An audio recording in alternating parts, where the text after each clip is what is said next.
오늘은 요한계시록을 좀 보도록 하겠습니다. 요한계시록. 우리가 보통 잘 읽지도 않고 그리고 더군다나 주일에는 잘 설교를 하지 않는데, 이제 우리 교회는 여러분들 아시다시피 구약, 그다음에 신약 이렇게 차례차례 봅니다. 그래서 뭐 제가 전하고 싶다고 해서 일부러 이렇게 빼내지 않고 그냥 순서에 맞게 쭉 보도록 하겠습니다. 오늘 설교와 관련해서 여러분들에게 좋은 글이 있어서 한번 읽어드리고 한번 제가 말씀을 시작하도록 하겠습니다. 그 페이스북에 제가 지금 청년사역연구소라는 거기 이제 패친 좀 맺고 있는데, 거기 지금 이 시대에 맞춰 굉장히 되게 합리적이고 되게 사고가 있다라고 느껴져서 제가 한번 읽어볼 테니까 여러분들도 한번 들어보시고 한번 생각해 보시면 좋을 것 같아요. 음모론은 도처에 있습니다. 세계정부 음모론, 부정선거 음모론, 코로나 음모론, 수없이 많은 음모론이 카톡을 통해서 퍼집니다. 특별히 수많은 그리스도인들조차 음모론이 담긴 내용의 카톡을 받고 전달하면서 그들에게 이용을 당합니다. 특별히 긴급 기도 제목이라는 이름, 한국이 공산화되었다는 등등 교묘히 포장된 카톡에 수많은 착하고 순수한 신앙인들이 이용을 당합니다. 이때 필요한 것은 건강한 의심과 분별의 과정입니다. 맞지요? 자, 그러면 건강한 의심과 분별은 성경의 기초에서 말씀을 재료로 질문을 던져보는 겁니다. 기준은 늘 성경입니다. 건강한 의심은 반드시 성경 말씀 앞에서 분별의 과정을 거치는 것이 반드시 필요하지요. 로마서는 너희는 이 시대를 본받지 말고 오직 마음을 새롭게 함으로 변화를 받아 하나님의 선하시고 기뻐하시고 온전하신 뜻이 무엇인지 분별하도록 하라, 이렇게 권면합니다. 이 말씀처럼 시대적 흐름보다 중요한 초점을 성경에 둬야 합니다. 철저하게 성경을 나침반 삼아서 분별하는 것이 필요한데, 그 분별의 힘은 지, 정, 의의 전인격적이어야 합니다. 그러나 성경을 사용한다고 해서 무조건 신뢰해서는 안 됩니다. 예를 들면 이단이나 사이비에도 성경을 가지고 자신들의 교리를 세뇌시키고 전달합니다. 맞지요? 이단들도. 이때 맹목적 신앙이나 맹신적인 신학 혹은 맹신적 태도는 아주 위험합니다. 세뇌라는 것은 전인격적인 신앙과 거리가 멀지요. 생각하지 못하게 합니다. 그루밍, 가스라이팅은 그들이 사용하는 전형적인 수법입니다. 그들은 오직 자신들이 가르치는 것을 맹목적으로 맹신하게 합니다. 다시 한번 말씀드리지만 사고하는 신앙은, 생각하는 신앙은 전인격적이어야 합니다. 자, 그리고 뒤로는 넘어갈게요. 다시 말해 사실을 벗어나는 방식으로 하는 의심은 음모론자들의 먹잇감이 됩니다. 허다한 음모론에 기초한 의심은 건강치 못한 개인과 건강치 못한 교회, 사회를 이룰 수 있습니다. 하나님의 사람이라면 음모론을 거절하고 기도하면서 사랑과 공의의 하나님이 우리에게 선물로 주신 말씀을 우리 자신과 우리 교회와 우리 사회에 비추고 적용하고 실천할 때입니다. 저는 이런 상황들을 너무 많이 보죠. 젊은 사람들은 좀 덜한 편인데, 예전에 있던 교회에서 어떤 권사님이 갑자기 어떤 목사님이 보내준 거라고 하면서 보여줬어요. 큰일 났다고, 대한민국. 근데 너무 허무맹랑한 이야기입니다. 그거를 가지고 또 퍼져요. 그래서 제가 이렇게 두 가지 말씀드렸어요. 권사님, 이거 확인하셨나요? 객관적인 자료를 내주십시오. 그랬더니 목사님이 하는 거래요. 그래서 제가 찾아왔어요. 기획재정부도 한번 찾아왔어요. 그래서 제가 보내드렸어요. 그랬더니 아니래. 우리가 한번 이렇게 세뇌가 다 되면 객관적인 사실도 믿지 않게 되는 경우가 굉장히 많아요. 심지어 이렇게 성경을 이렇게 읽어드려도 성경 말씀 마저 부인하는 사람들을 저는 엄청 많이 봤습니다. 제가 갑자기 오늘 요한계시록을 읽고 이 말씀을 왜 드리냐면, 요한계시록에 대한 일종의 작은 음모론 같은 것들이 있습니다. 그건 뭐냐면, 요한계시록은 읽는 것 아니다. 함부로 설교해서도 안 된다. 그래서 제가 이 요한계시록을 설교를 준비하면서 책도 한번 읽어보고 동영상도 이렇게 거기서 한 목사님의 이야기를 들은 적이 있어요. 목사님, 그 목사님이요, 주일에 요한계시록 설교하신다면서요.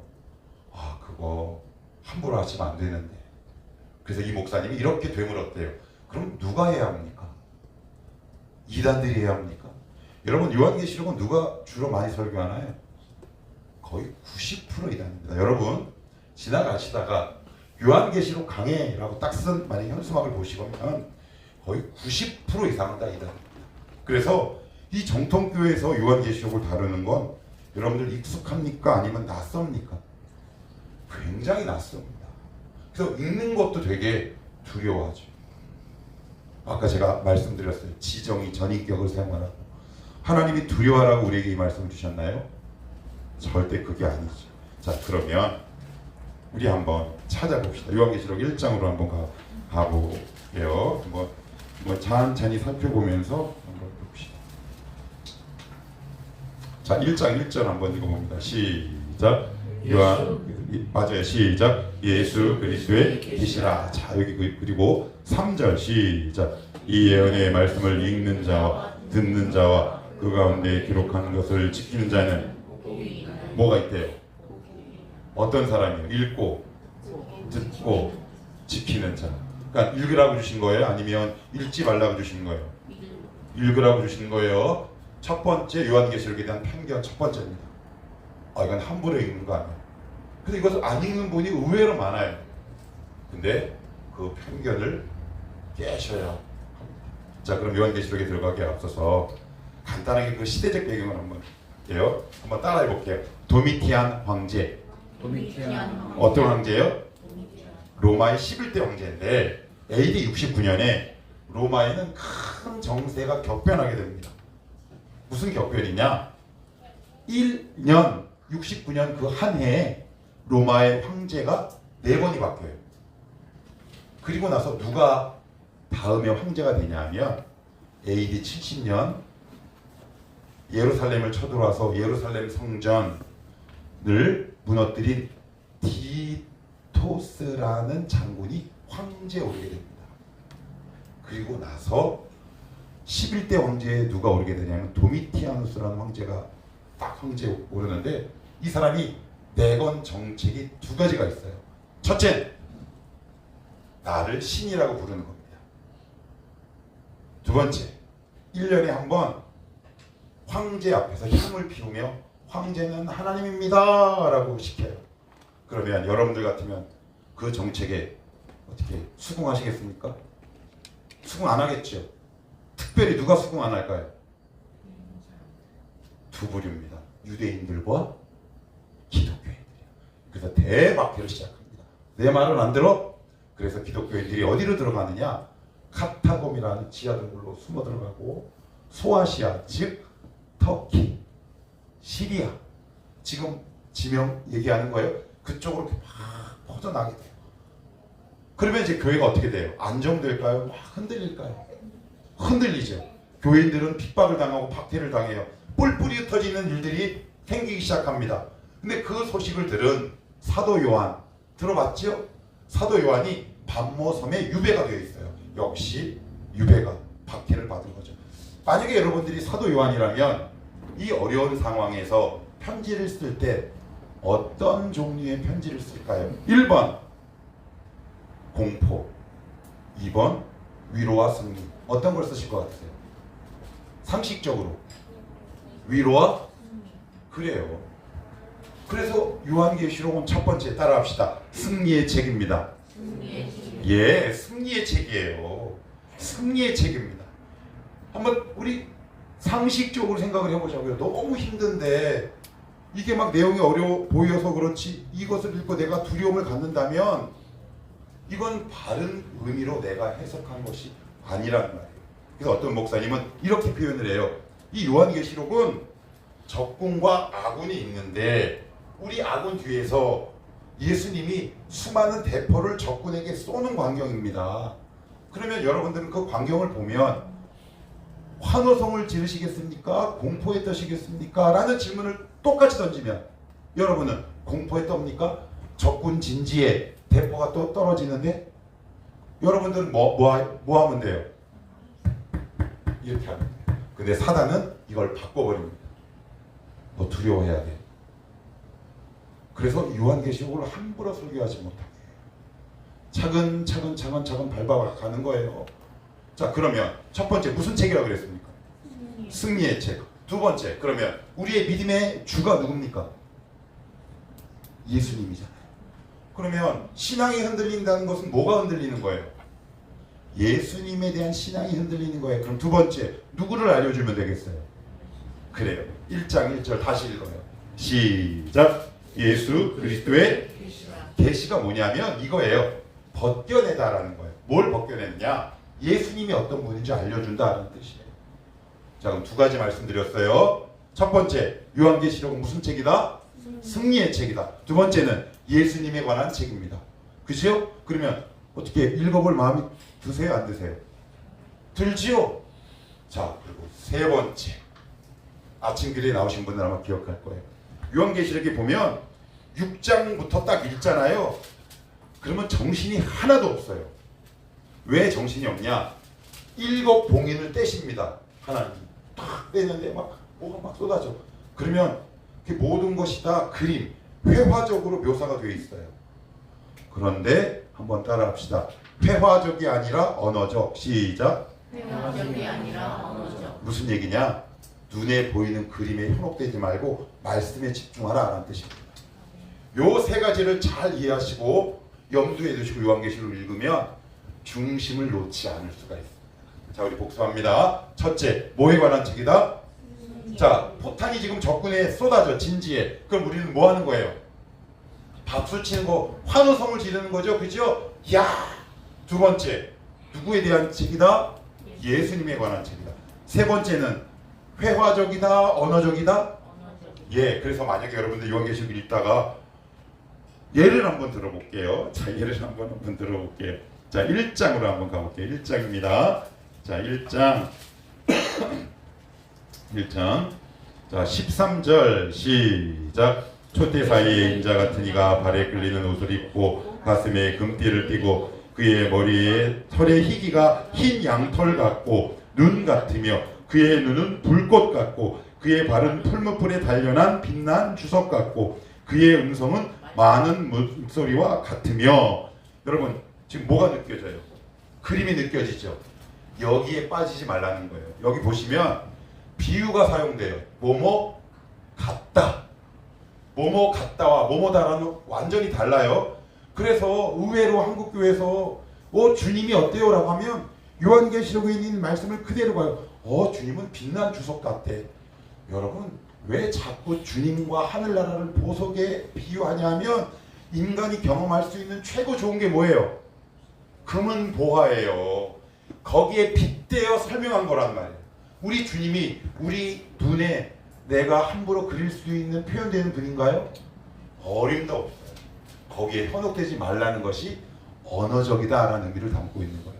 자, 그러면 세 가지 큰 틀을 갖고 이제 가요. 자, 그러면 첫째 승리의 책, 두 번째 예수님에 관한 책, 세 번째는 말씀 중심이라고 했어요. 그러면 뭐가 아까 흔들린다 그랬어요? 신앙이. 그러면 신앙이 흔들린다는 것은 또 뭐가 흔들리는 걸까요? 교회. 교회가 흔들린다.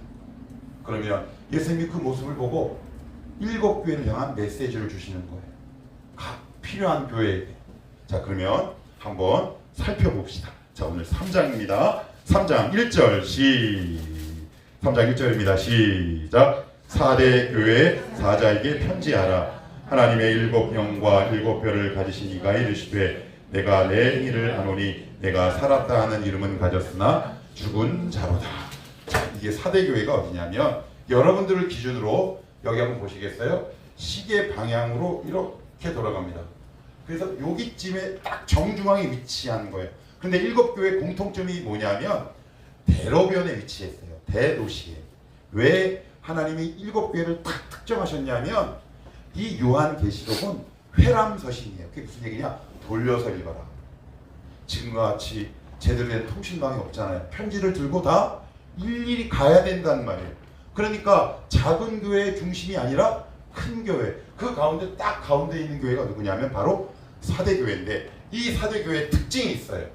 뭐냐? 해발 약 500m예요. 천혜의 요새예요. 두 가지 장점이 있어요. 그건 뭐냐? 지리적 특성상 사금이 많아. 뭐가 많아요? 금이 많이 나요. 두 번째, 직물 염색 기술이 뛰어나요. 자, 그럼 봅시다. 2000년 전에 직물 염색이 뛰어나다. 그리고 금이 많다. 그러면 사도교회 교인들은 누가 많을 것 같아? 1번 가난한 사람, 2번 부자.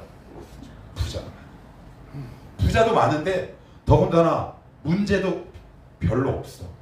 헌금도 꼬박꼬박 잘 들어오고, 그리고 성도들의 삶도 평안해.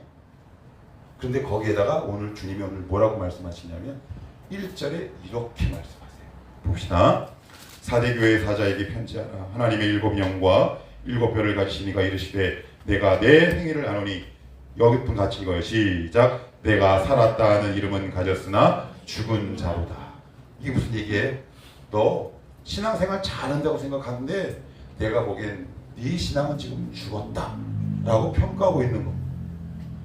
이거 되게 이 당시 사대교회 교인들에게는 충격일 수밖에 없어요. 왜요? 헌금도 드리죠. 그리고 주일 예배도 드려요.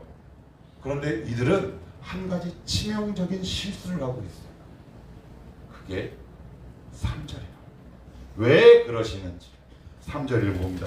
시작. 그러므로 내가 어떻게 받았으며 어떻게 들었는지 생각하고 지켜 회개하라. 만일 깨지 아니하면 내가 도둑같이 이르리니 어느 때에 내게 이르는지 내가 알지 못하리라. 여기 보시면 3절 무엇으로 단어가 시작돼요? 그러므로 문제의 원인이 이거므로 방법을 제시하는 거예요. 방법. 이 방법 안에는 이유와 원인도 함께 있어요. 네가 이렇게 된 이유가 뭐냐면 3장 3절에 내가 어떻게 받았으며 어떻게 들었는지 뭘요? 말씀을. 신앙의 침체와 쇠퇴는 항상 하나님의 말씀을 듣는 자세와 태도에 결정되는 겁니다. 한번 생각해 보세요. 자식들은 그냥 평탄하게 잘 자라가요.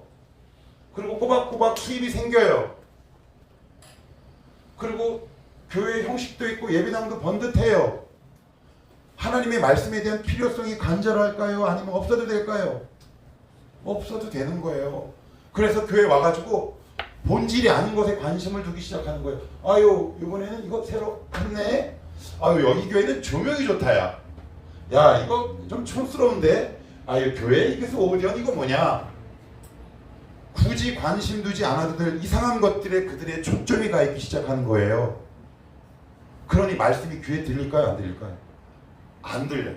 그러니까 이런 사람들은 교회를 오래 다녀도 하나님의 말씀과 음성을 들은 경험이 거의 없어요. 하나님은 오늘 그런 자들을 향해 뭐라고 얘기하느냐? 너는 살았으나 죽었다 라고 말씀하고 있어요. 그래서 오늘 여기 이런 단어를 한번 볼게요. 3절입니다.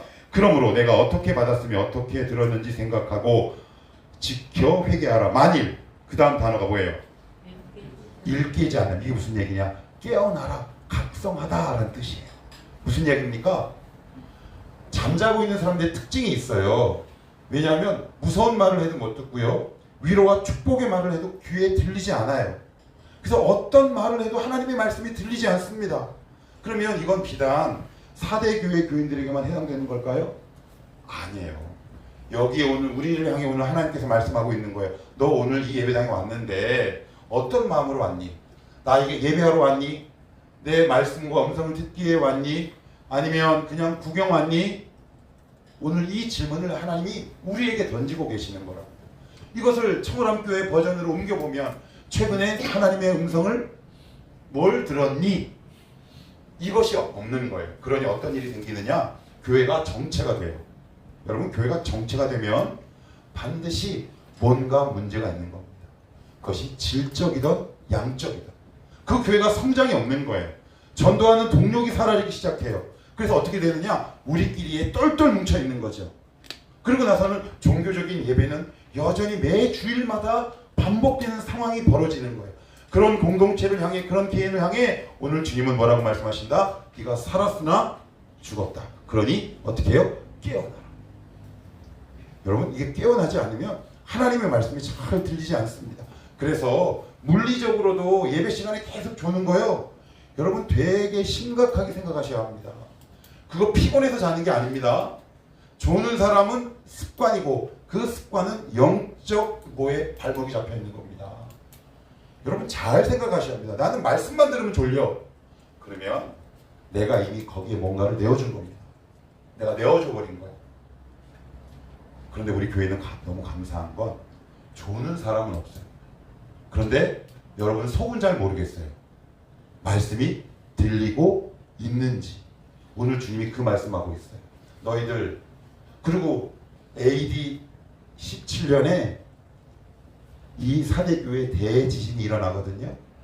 그런데 여기가 500m 해발에 두 가지가 많다 그랬죠. 사금과 직물 염색 기술. 그 당시 이 세계를 지배하고 있던 제국이 어느 제국이에요? 로마. 여러분이 황제라면 이 지진난 이 도시를 재건할 것 같으세요? 그냥 내버려 둘 것 같으세요? 저 같으면 재건해요. 왜요? 금도 많지요. 직물 염색 기술도 좋죠. 그리고 천의 요새잖아. 그래서 황제가 많은 물자와 인원을 들여서 이 4대 도시를 일으켜 세웁니다. 그러고 나서 재건되기 시작해요. 자, 그러면 삼박자가 완벽하게 맞춰져요. 백그라운드는 누구예요? 로마. 내 양 옆에는 직물 염색 기술과 한쪽은 금. 우리가 가장 원하는 거죠. 완벽하게 모든 걸 다 가졌어요. 그러니 하나님을 찾을 이유가 더 이상 없는 겁니다. 그것을 하나님은 오늘 예리한 통찰로 우리를 꾸짖고 계시는 거예요. 나를 찾지 못하게 하는 이유 너희들 가운데 어떤 것이 있느냐? 너희들 혹시 의지하는 거 있느냐? 너희들 혹시 붙들고 있는 거 있느냐? 최근에 너에게 준 나의 말씀이 혹시 기억나는 음성이 있느냐? 라고 오늘 이 본문을 통해 우리에게 하나님은 지금 질문을 던지고 계시는 거예요. 그러면서 뭐라고 말씀하신다? 깨어나라. 우리 이 관련해서 성경 구절을 한번 찾아봅시다. 예전에 우리가 설교를 한번 했던 건데 사무엘하 11장으로 갑시다.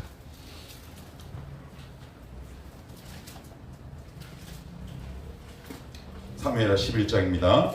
구약성경 477페이지입니다.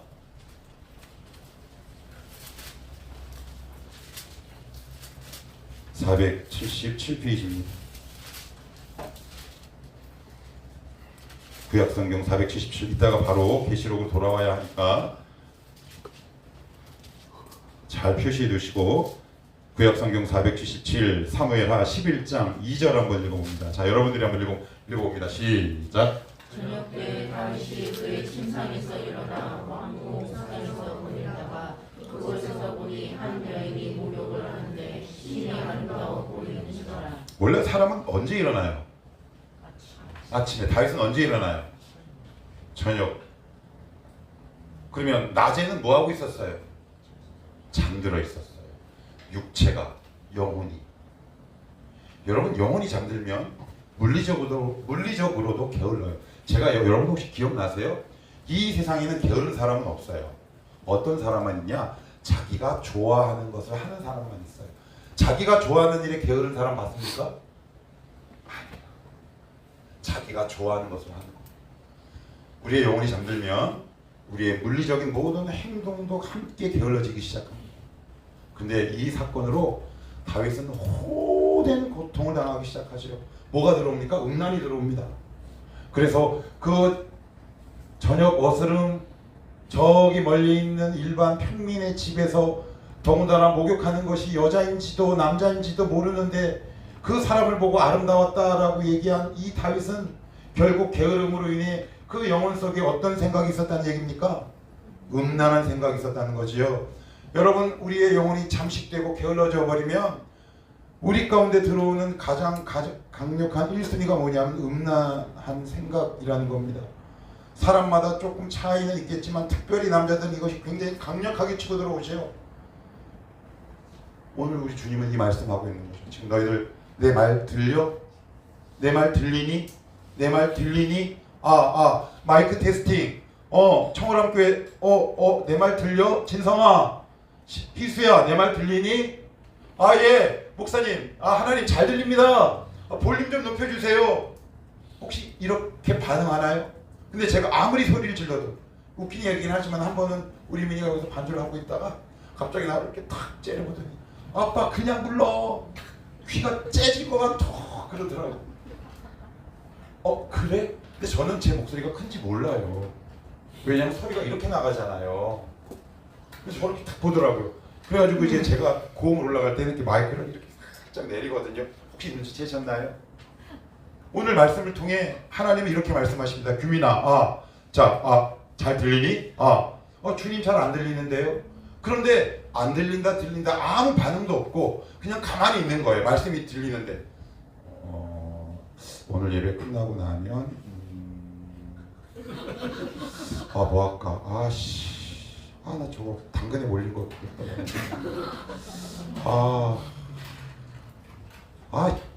아직도 안 끝났네. 제가 그렇게 설교를 지루하게 한 사람은 아니에요. 제가 설교는 못하지만 지루하게 하는 스타일은 아니에요. 그죠, 김영애 집사님? 그렇다고 잘하진 않아요. 길지도 않아요. 30분도 안 넘어요. 실력이 안 돼서. 지금 그 말씀하고 혹시 들리셨어요? 주혜야, 진성아, 정희야, 의민아, 아나, 마이크 테스팅하는 주님의 음성이 들리셨어요? 그러면 이 교회와 반대되는 교회도 한번 보자고요. 그죠? 다시 계시록으로 한번 가요. 계시록 3장으로 갑니다. 계시록 3장입니다. 자, 여기 보시면 7절 무슨 교회래요? 필라델피아. 지금 미국에 있는 필라델피아를 얘기해요. 아니 이 지명과 똑같다고요. 그 도시 위치가 같은 게 아니라. 자, 8절 시작. 볼지어다 내가 내 앞에 열린 문을 두었으되 능히 닫을 사람이 없으리라. 내가 내 행위를 아노니 내가 작은 능력을 가지고서도 내 말을 지키며 내 이름을 배반하지 아니하였도다. 여기 보시면 어떤 능력이요? 작은 능력을 갖고 무엇을 지켰답니까? 말을, 하나님의 말씀을 지켰답니다. 어떤 능력을 가지고요? 큰 능력이요? 작은 능력이랍니다. 그런데 우리가 하나님 말씀을 지키지 못할 때 가장 먼저 내세우는 1순위 변명이 뭐예요? 하나님 능력이 없어요 라는 거 아닙니까? 맞습니까? 아닙니까? 저도 역시 똑같습니다. 하나님 저 능력이 없어요. 그런데 오늘 말씀에 보니까 작은 능력이랍니다. 그래서 제가 사전을 찾아봤더니 여기서 작다라는 것은 우리가 생각하는 그 의미보다 훨씬 더 작은 의미예요. 그러니까 쉽게 얘기하면 요만한 능력을 가진 거지요. 그런데 하나님이 예수 믿는 순간 우리에게 무엇을 주시고 누구를 허락하셨나요? 성령님 주셨잖아요. 그것이 여러분들에게 작은 능력입니까? 하나님을 우리에게 주신 게 작은 능력입니까? 우리는 묻지 않지요. 아니요. 더 솔직하게 얘기하면 지킬 마음이 없어요. 지킬 마음이 없으니 들리지 않지요. 그래서 우리가 하나님의 말씀을 지키지 않을 이유와 변명만 끊임없이 재상하는 겁니다. 하나님 이것 때문에 못 지켰고요. 이것 때문에 안 지켰고요. 그런데 빌라델비아 교회는 뭐라고 말씀하느냐? 작은 능력을 갖고 내 말을 지켰다. 그런데 이들에게 주신 축복의 약속이 있어요. 바로 7절을 한번 읽어보셔야 돼요. 시작. 빌라델비아 교회 사자에게 편지하라. 거룩하고 진실하사 다윗의 열쇠를 가지신 이 곧 열면 닫을 사람이 없고 닫으면 열 사람이 없는 그가 이르시되 계속이요. 볼지어다 내가 내 앞에 무슨 문을 두었대요? 열린 문을 두었대요.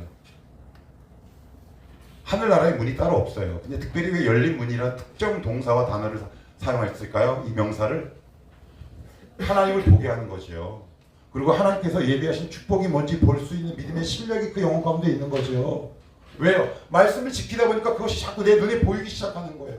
하나님의 언약이 왜 자꾸 안 믿어질까요? 하나님이 우리를 향해 계속해서 복을 내리신다라고 말씀하는데 왜 우리는 콧방귀를 자꾸 낄까요? 말씀을 안 지키니까 그것이 내 눈에 안 보입니다. 여러분, 우리 축복받고 싶잖아요. 잘 되고 싶으시잖아요.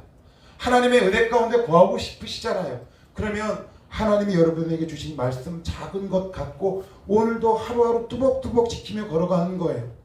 그래서 더 중요한 말씀, 더 의미 있는 오늘 문장이 그 다음 절에 있어요. 여기 한번 볼게요. 자, 10절 한번 읽어볼게요. 10절입니다. 자, 시작. 내가 나의 인내의 말씀을 지켰은즉 내가 또한 너를 지켜 시험의 때를 면하게 하리니. 오케이. 내가 나의 인내의 말씀을 어떻게 해요? 지켰은즉 내가 또 너와 너를 시험에 때를 면하게 한다. 이 말씀을 이렇게 오해하시면 안 돼요. 자, 예를 한번 들어볼게요. 여기 다 그래도 유치원, 초, 중고 다 이렇게 다니셨잖아요. 그러면 평소에 이렇게 공부를 열심히 해요. 그러면 그 반에서 1등, 2등, 3등, 4등 누군지 대충 알아요, 몰라요? 알잖아요. 1등 이금단, 2등 유종숙, 3등 신집사님, 4등 규미, 그 다음에 58등 이진성. 이게 쭉 나오잖아요. 그죠? 그러면 1등부터 5등은 중간고사 봐요, 안 봐요? 몰라요? 봐요, 안 봐요? 시험을? 보잖아요. 그러면 꼴등도 시험 봐요, 안 봐요? 봐요. 그럼 시험 성적은요? 완전 다르죠? 요 말씀이 면하게 해주겠다라는 것은 너 시험 면제, 군대 면제가 아니라 네가 평상에 일상에서 나의 작게 느껴지는 내 말씀을 갖고 지키려고 고군분투했으니 네가 결정적으로 힘들고 괴로울 때 고난과 환난이 너를 쓰러뜨리지 못할 거야 라는 뜻입니다. 이게 결국 나를 지키는 거래요. 여러분 한번 생각해 보세요. 내가 어느 날 이렇게 확 넘어져요. 우리 신앙생활에서 넘어질 때 있잖아요. 이유가 다 많은데 저는 뭘 느꼈냐면 제가 되게 와, 나 정말 믿음의 실력이 없구나라는 걸 이전에 정말 뼈저리게 느낀 게 뭐였냐면 일단 문제가 딱 터지거나 발생하면 인간의 본능은 죄성이 있어서 하나님 이렇게 딱 째려봅니다. 하나님 왜 나한테 왜 이러세요? 그때는 그것밖에 제가 생각할 여지가 없어요. 그런데 철이 조금 드니까 뭐가 느껴지냐면 그때 내가 넘어진 건 평상시 일상에서 믿음의 삶을 살아내지 못한 거였어. 그래서 믿음의 실력이 없는 거야. 쌓아지지 않은 거예요. 하루, 이틀, 한 달, 두 달, 1년, 2년 그냥 교회만 다닌 거예요. 그래서 문제만 생기면 그냥 바깥으로 나가버립니다. 여기에 대해서 반론을 제기하시겠습니까? 여러분 모르겠는데 저는 그래서 지금은 제가 이렇게 하다가 또 문제가 오면 이렇게 제가 합니다. 하나님 이 문제를 통해서 제가 어떻게 하면 될까요? 물어요. 근데 이거는 깨어있을 때는 가능하죠. 매일매일 꾸준하게 하나님과 교제를 맺지 않으면 어느 날 고난이 확 오면 우리는 그냥 이유도 없이 확 무너져 버립니다. 그리고 나서는 하나님께 이렇게 따져요. 하나님 왜 그러셨어요?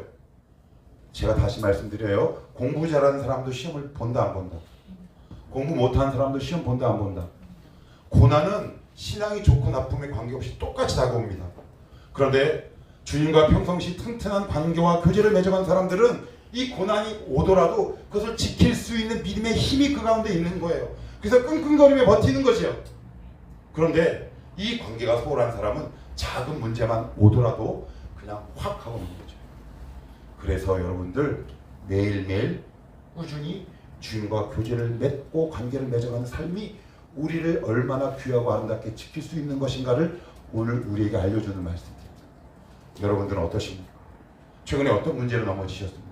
그 문제가 나를 넘어지게 했나요? 아니면 평상시 게으르고 나태하고 주님과 전혀 관계 맺지 못한 나의 게으름 때문에 넘어지셨나요? 오늘 그 말씀을 우리에게 하고 있는 겁니다. 우리 교회 빌라델비아 교인들이 많기를 축복합니다. 아멘. 여러분들에게 하나님이 이렇게 선포하시기를 원합니다. 내가 청월함교회 안에 열린 문을 두었을 때 하나님의 역사를 보는 분들이 많아지기를 소원합니다. 아멘. 하나님의 은혜와 축복을 눈으로 확인하는 자들이 많아지기를 소원합니다. 아멘. 하나님 오늘도 그때 내가 이 넘어진 것이 그 문제였었는데 지금 돌아와 생각해 보니 평소에 신실하지 않았던 저의 모습을 내가 거둔 것이었군요 라는 것을 어느 날 저는 알았다. 20대 때 하나님이 이제 여러분들은 잘 모르지만 저에 대해서 가장 리얼하게 아는 사람은 누구냐면 저 뒤에 계신 하나님 다음으로 제가 무서워하는 그 오모 자매님입니다. 되게 무서워하지. 하나님의 음성 다음으로 무서워합니다. 그래서 가끔 하다가 여보 할 말 있어 그러면 그냥 바로 네? 정신이 바짝 제가 무슨 이야기를 하고 싶은 거냐면 제가 20대 때 제 아내를 이렇게 만나고 이렇게 하면서 참 여러 가지 도전도 됐고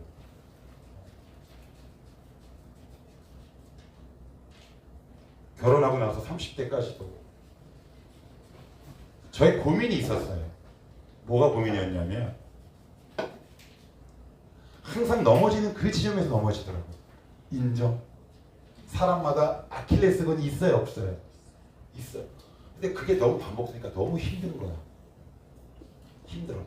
그래서 뭐냐면 이제 나름대로 막 기도를 해요. 그런데 또 넘어졌어. 그랬더니 화딱지가 나는 거야. 화딱지가. 그럼 어떡할까요? 하나님 이렇게 따질까요, 안 따질까요? 제가 따지죠.